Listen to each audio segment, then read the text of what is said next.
Ini ye mi ko fana fana aw bɛ Segu yan ne yɛrɛ Segu ka ye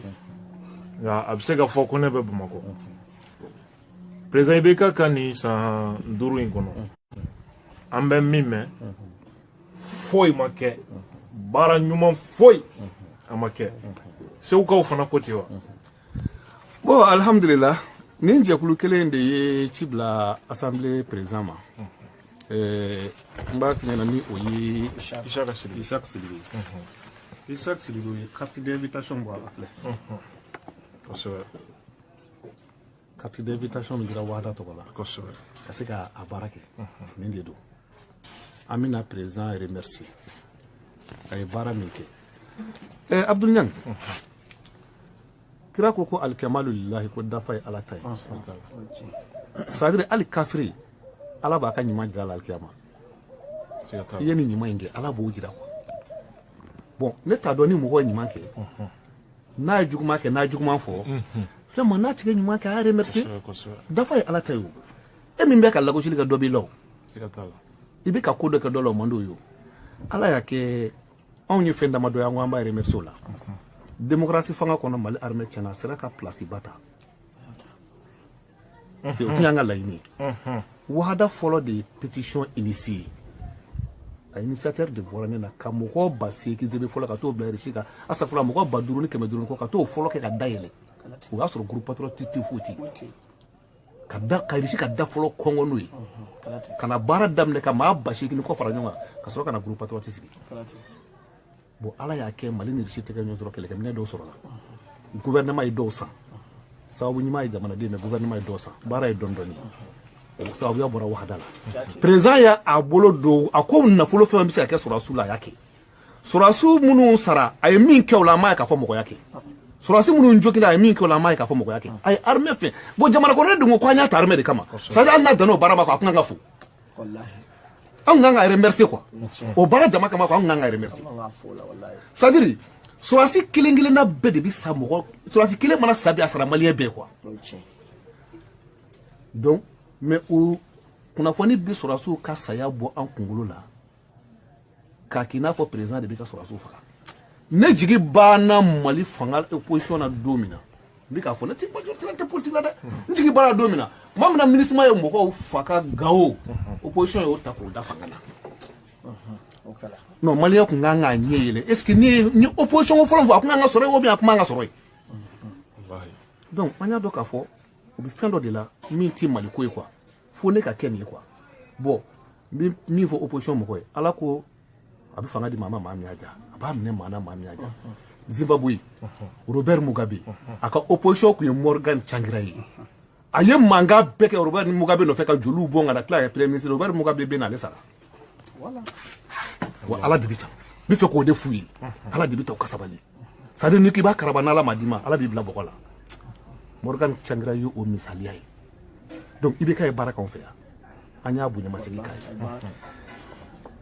ye CAN 2002 tɛmɛnen kɔfɛ CAN 2002 ye goudron route 2000 dilan ka Meruba ni dɔgɔtɔrɔsoba goudron dilan Segu baara banna jelisira in kun bɔ man di dɛ samiyɛ yɛrɛ Segu baara banna Segukaw b'u yɛrɛ ɲininka est-ce que Segu ye Mali ye Segu yɛlɛmana dɛ président nana a ye layidu ta n ye a ye fɛn damadɔ k'an ye min ye anw wasa a ye layidu ta n ye a ko n bɛna Segu yala ne ni mɔgɔ dɔ kumana a ko Ibeka ka na na Segu yan a ye waati min si Segu yan Ibeka ye waati min si Segu yan ko a yɛrɛ wulila a kelen a ka mobili la ni mɔgɔ damadɔ ka Segu yala a y'a ye min fɔra a ye ko Segu bɛ dibi la a ka lajɛ sɛbɛn a ko donc ko n bɛna Segu kɛ yelen ye Segu kɛra lumière ye bi lumière bɛ fan bɛɛ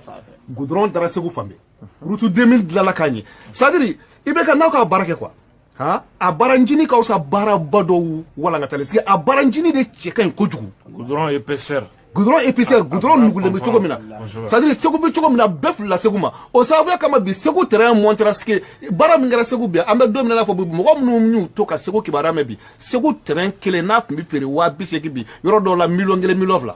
a donna valeur la donc anw segukaw tɛ se ka fɛn fɔ mali bɛɛ bɛ se ka fɛn fɔ fo n'a kɛra seguka ye fo ni seguka min t'a yɛrɛ kun bakun kalama Segu échangeur bɛ cogo di non segu échangeur ko tɛ se ka fo ka lakali wa anw bɛ waso n'o ye bi région bɛ yen nɔ n'u bɛ tɛmɛ u b'u ɲɛda tugun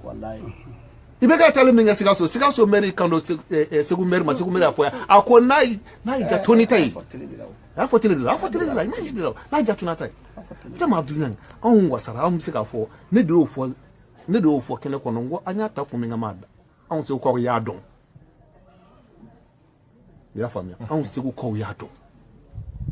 donc ni mɔgɔ ko k'a fɔ information cɛjugu i bɛ n'o di kunnafoni bɔmu ka jugu bɔmu atomiki kojugu kunnafoni jugu ale bɔmu ka jugu bɔmu atomiki bon kunnafoni kolo de bɛ anw fɛ yan ka mɔgɔ sara ka kunnafoni ka fɛn d'a ma k'a fɔ nka alikiyama jɔ a t'a dɔn ko ala b'a ɲininka a la ala bi n'i ma jɔn bɛ ɲininka i ka fɔta la sini i ka kɛta la mɔgɔ min bɛ nin kibaruya jugu di a kan ka miiri n bɛ ka fitinɛ de wuli n yɛrɛ ka jamana kɔnɔ n faw bɛ n lamɛn n baw bɛ n lamɛn diinɛ mɔgɔw bɛ n lamɛn hɔrɔnw ni danbetigiw u b'a miiri ko kuma min bɛ fɔ arajo la ko kuma gansan tɛ se ka kɛ ka profiter k'u don fili la a b'i ni ala cɛ a b'i ni hali maaya yɛrɛ cɛ bon o de sababuya la jamiyatu wahadatu shabiyatul islamiyya nana lajɛ campagne vote min na se ka vote min na an ka association fara ɲɔgɔn kan sabu dɔw b'a la ko mali de bɛna ci waati nata a kuma ye aw hami a kuma y'an hami a y'an jɔrɔ parce que i yɛrɛ ka kunnafoni dɔ la i ye kunnafoni sɔrɔ a la ko ni i b'i ka tara ko joli bɛ fɔɔnɔ dɔw y'a fɔ bon ni o kuma fɔra an bɛna joli fɔɔnɔ cogo di n'a hakilila joli ko nege t'an na bilen olu ŋaniya ye maliyɛnw joli de ka fɔɔnɔ u b'a fɛ ka minnu mara k'u bɛna hɛrɛ k'olu ye bon o de sababuya la an ye hakilila jagabɔ an kan ka an ka armée dɛmɛ ni kunnafoni ye cogo di parce que sen dɔ la mobili dɔ nana jɔ an ka da la sɔgɔmada joona fɛ ne bɔra n taa sigi ka n ka zikuru kɛ ni mobili jɔlen polisiw nana fan fɛ u nana u ye mobilitigi ɲini ma mobilitigi ye u ye ɲininkali kɛ ko jeni ta ye mobili ne ko ne tɛ mobilitigi dɔn sɔn dɔrɔn sɔrɔsiw caman nana u nana ko an ka bɔ yen parce que ko a fɔra ko moto 7 ni mobili kelen donna Segu sɔrɔ donc o donnen ko u ye kamalenni dɔ ɲininka Segu énergie fanfɛla fɛ bɛnna ni courant tigɛ waati ye ko Segu kan bɛ minɛ kamalenni ko ale yɛrɛ dunna ye o yɔrɔ bɛɛ sɔrɔsiw y'a fɔ cogo min na yɔrɔ bɛɛ u ye kɔrɔfɛla minɛ a bolila ka sin kan ma ka taa fɔ kan na u y'a faamuya a taara Segu kan na ka taa f'u ye ne mɔgɔ dɔ ye ne ɲininka kan yɔrɔ la vraiment ne siganamɔgɔw don donc ala y'a kɛ sɔrɔsiw ni polisiw ni gendarmew ni gardiw cira ka munumunu dugu jɛra u nana mobili jɔlen sɔrɔ an ka yɔrɔ la yan u ye mobili ɲininkali kɛ ala nana kɛ u ka sɔrɔ k'a lakala ye donc kɔfɛ a tigi nana ye ani mobili ka taa n'u ye bon an nana k'a fɔ donc ni o kun kamalenni in kun ye kan yɔrɔ jira mun bɛ bɔ a la donc population jɔyɔrɔba bɛ a ka armée dɛmɛni na n'i y'a mɛn k'a fɔ ko zo bɛ dugu kɔnɔ zo bɛ dugu kɔnɔ ka tiɲɛni kɛ wala u jatigila ye dutigi dɔ de fɛ yen u dogo m'u fɛ yen u b'a dɔn ko zo don k'a b'a mɛn k'u ko fɔ ɲinɛ u tɛ kungo kɔnɔ u b'an cɛ de la u bɛ du dɔw de kɔnɔ u bɛ luwanse la yɔrɔ dɔ de la u kan ka ko fɔ donc n'i y'a k'a fɔ terroriste bɛna don jamana kɔnɔ ka ko dɔ kɛ a bɛ jigin yɔrɔ dɔ de la donc o sababuya la an ko k'an ka wele k'o kunnafoni di ala y'a kɛ sɔrɔsiw fana nana o na u nana information di a filanan kɛra jumɛn ye an ko an ka armée ka sigi jamana fan bɛɛ sabanan o de ka girin a bɛɛ ye o ye élection bɛ na masiba min labɛnnen don mali kama ni bɛɛ kɛn bɛ k'i labɛn k'i ka muru bɔ a tan na n'a ma kɛ n da ye n bɛ mɔgɔw kɛrɛ sɔgɔ jamana ka firimogo t'a la donc a kelen o kelen taayɔrɔ b'a bɛɛ la taayɔrɔ t'anw na se b'a bɛɛ ye ka taa yɔrɔ wɛrɛ n'a kɛra tasuma ye ka taa k'anw to yan se tɛ anw ye donc an ye jama wele diinɛmɔgɔw chrétien b'a la silama b'a la laadatigiw b'a la ka taa se association ma religieux non religieux an ye nin bɛɛ wele ka fara ka ɲɔgɔnba kɛ ka conférence nin daminɛ ka hakilila bɔ ka bin o la Segu ka hakilila taara bɛn hakilila damadɔ ma k'a f'u ye a fɔlɔ mali ye jamana hɔrɔnyalen on ga élection ti di mama ka fo de ko oni kana on ga élection ko mine on ga jamana ba ka ma horonya ko lagosi kon ga voti ka di mama munu era ko constitution ka labato nu bora sisan ko ante abana o ma kelun ka fo ko ka constitution tereke sisan ano fo ka kandige ka cour constitutionnel kare ka boy ko kata di ministre ma on ga voti et résultat ministre est fait bi Malion est donné à la salle. Donc, anyo de fois anti-genoïde. Comme ma wore kado onga sunyo corona katangi dodo. Kamalika hornya babulo kan siki joana. On est élection ko don ni élection vote kera mali kono ya kakon. Biton sigra ni élection di. Depuis 1700. Biton sigra ni élection di. Wodon ambi dodwana. Ni dîner la ko do fana élection kera ka abaka sidiki sigi. Anyo histoire boka ba pep. O ya damana histoire anyo histoire boka ba. Wodon ambo fef la kono mali élection don bitonga wati. Islamaya kono nana. Bayatu min kera bayatu min kera mutamaru sakifa min kera. Ni Umar ko don ne ka candidat Abubakar waso do Umar ko ka candidat. Do ye Abubakar ke candidat. Do ye Madina ka do ke candidat. Aw mi fe o kuma candidat ka temani mo ko sabani nyonche. Donc ala kira so mo ko no ali oluko ka doluma o tawruwa system ka. Donc Islamaya ko no afara ko anga sura kan ni ko anga be ko ka. Donc o sura ko nana Umar ko don ne bi nga candidat retraite ka di Umar ma. Abakar ma donc o mutamaru wala ko mutamaru de sakifa ko fara de sakifa utara be voix minga u betara be madina ko uta blaka so ka tukun na ko nga votini o de conférence tara la ba misiri kono o de wela ka foko bayi atul ama ibina kan tega da Abakar tega kono ne sona o vote di ni an wa jamana a tariku ani islamaya tariku ye ni mbe an wa tabolo koro wala Musa Traoré ko Francis président ma démocratie ko kumana ko démocratie ko la mati le son de malima on clalo la mena ya famia donc dina o ko fe Abubakar sigile ko fa Abubakar na kana assemblée sigile ko e chewulo fly donc o chewulo fly mana be minga bara bi kenwe donc o chewulo fly fa na Abubakar fatu tola o Abubakar fatu le ko fe o chewulo fly de farla nyonga ko assemblée sigi nyonga ka soro ka président sigi jamana do démocratie de tiwo président de bi assemblée de président donc on sika fo ko don Afrique du Sud bité Brésil lumbete biti donc ko don de islam ata islam ko kununga do ka fo ngumbu bolo ka koro mali fana jamana civilisé do sigi biton sigra ni kala fili donc to wut nan kala fuila donc na fora ko ka nga jamana kala fili ta ko o seki ministre mama dama o yanga hornya na nga dambe na nga ko don fakali segu ko uti jenu we follow flana kala fili sera ka bo ama se ka bo anti jeli joli bon joli ko tani antorola stesa sigi ka fo o de damu no ma ko nyi joli bon to ni wa ma no kera présent jenga kanoyi foni timbali dia kono o ma ni ko kibi bu ko fesa donc anga mobilisation mingi kama amboke wallahi amboke anti so abada joli ka bon kan sigile to bi sigi tawro be awla tawro tawna asabana politique mo ko ay mali bonya wallahi dekunya mali kan ye bi aw ka mali bonya baliado ko fe mo ko ye kan ye do ka mala aw de nodo nyene ma korote me no nye mali min lakata na okunye mali bonya nti mali soro donc ayanga faso bonya on yo de conférence ke ka ban au conseil islamique représentant plus kena kono segu mairie pumbi surasu ka fin pumbi kata fara association chaman baka ya famia kata fara jekulu ka munungo ko anga ben ni bep mbi nyama kalaw dozo ka fe fla jekulu ni bep mbi anya fu ye ka fo fana mi ka fo tanda ta ka fo ko flo ni fe menyo na ngani kuma dabla bo anga farati fana fem nu mbe ka ke ka fo anga surasu ye nu faka ka malangulu nge ka anga surasu décourager bishia fagala ko bishia fagala tietere ni mbe ye montage udi anga koloshi nu na nuko nu anyo de la diluke ka soro ka papier in labe dobi di sumela sima sumela ta kanga ta shine assemblée président kelemi dama premier ministre kelemi doma ko conseil islamique nyama ba mali dina nyama kelemi doma yanga barata bulu jama bena mo ko minga o di islam o ka nyama ɲɛmɔgɔ ye ko islamique ɲɛmɔgɔba kelen bi d'o ma Segu maire a kɛra ale min ka dugu la ka bɔ a kalama ko kunnafoni bɛ yen ale ta dira a ma bi gouverneur o ta dira a ma bi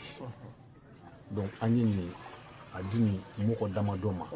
k'an wasa don na n'u y'an wele min bɛ an fɛ ka f'u ye an b'a f'u ye ni mɔgɔ min y'a dɔn k'a fɔ vraiment Mali n'i bɛna tiɲɛ Abdul Niang bere dɔ b'an bolo yan anw m'a bere ta maa si kama k'i jɔra Segu yan bere dɔ bɛ anw bolo yan an m'a ta maa si kama k'i jɔra faama tɛ Segu yan min bɛ Segu ko min t'a kalama o ye jumɛn ye ni u m'a dabila han anw bɛ silama jama fara ɲɔgɔn kan Segu kaburudon la